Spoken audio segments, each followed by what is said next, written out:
I said you got to tell me when to sit. Okay, I'm going. I'm shooting. All right, when we, this indicator is going to show a revolution. There's 100 thousandths of travel. It's only reading 94 thousandths of travel.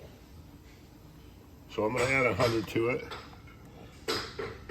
Be a little closer. Only about two thousandths off.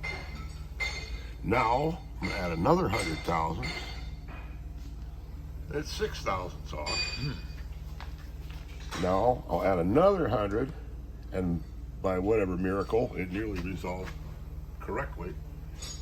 I'll add another 100,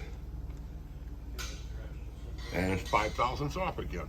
And it's this encoder down here. Is that a good video? That ought to cover it.